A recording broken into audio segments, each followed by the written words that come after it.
Welcome to कॉमर्सिफाइड, this is वर्तिका। आज की इस वीडियो में हम देखेंगे शॉर्ट रन कॉस्ट्स और उनके कर्व्स। तो चलिए स्टार्ट करते हैं।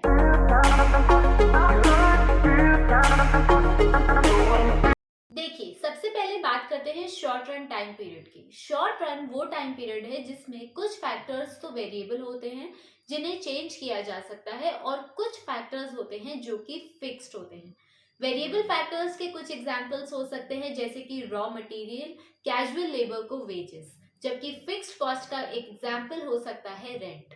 शॉर्ट रन कॉस्ट में हम बेसिकली तीन तरीके की कॉस्ट पढ़ते हैं। फर्स्ट है टोटल कॉस्ट, जो कि अगेन तीन पार्ट्स में डिवाइडेड है: total fixed cost, total variable cost और टोटल कॉस्ट। सेकेंड तरीके की कॉस्ट होती है एवरेज कॉस्ट, जो तीन पार्ट्स में डिवाइडेड है: average fixed cost, average variable cost और एवरेज कॉस्ट। जबकि मार्जिनल कॉस्ट को भी हम इसी के अंडर स्टडी करते हैं। टोटल कॉस्ट में सबसे पहले बात करते हैं टोटल फिक्स्ड कॉस्ट की। Total fixed cost are the cost which do not change in the short period due to change in the level of production.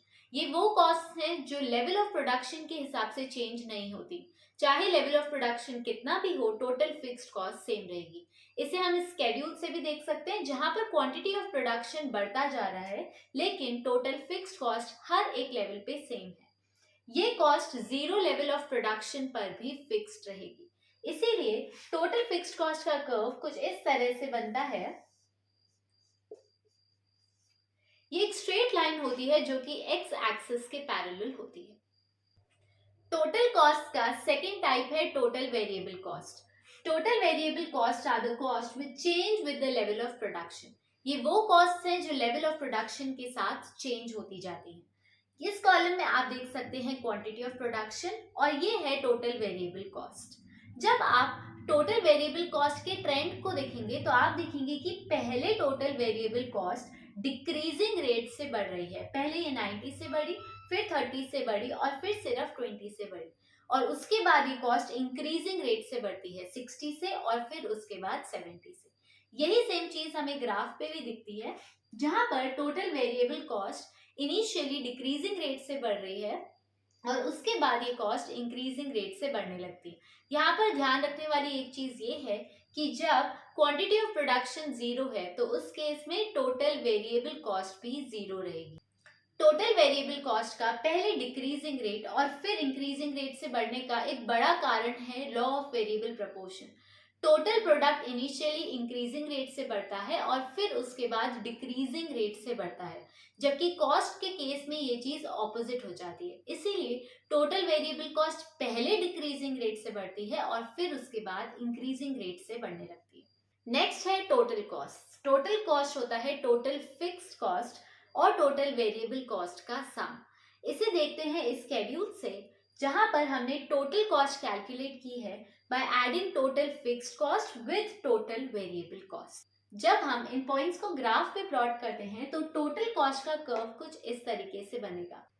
First point to note here is total cost curve की shape exactly total variable cost के जैसी ही होती है, क्योंकि total variable cost plus total fixed cost मिलाकर बनते हैं टोटल कॉस्ट, और टोटल फिक्स्ड कॉस्ट हर यूनिट पर बिल्कुल सेम है। Secondly, the distance between total cost and total variable cost is always same, और ये डिस्टेंस होता है टोटल फिक्स्ड कॉस्ट, क्योंकि total cost, total fixed cost और टोटल वेरिएबल कॉस्ट का सम है। नेक्स्ट थिंग देखने वाली यहाँ पर ये है कि जीरो यूनिट्स पे total cost total fixed cost के बराबर होगी, क्योंकि ऑब्वियसली यहाँ पर टोटल वेरिएबल कॉस्ट जीरो है और जब हम इन दोनों को टोटल करेंगे तो टोटल कॉस्ट आती है 50, जो कि टोटल फिक्स्ड कॉस्ट के बिल्कुल बराबर है।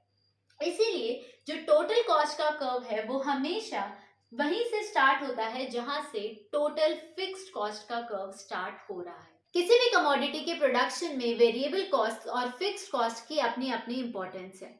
इस चैनल को सब्सक्राइब करना मत भूलिएगा। नेक्स्ट वीडियो में हम एवरेज कॉस्ट और मार्जिनल कॉस्ट के बारे में बात करेंगे।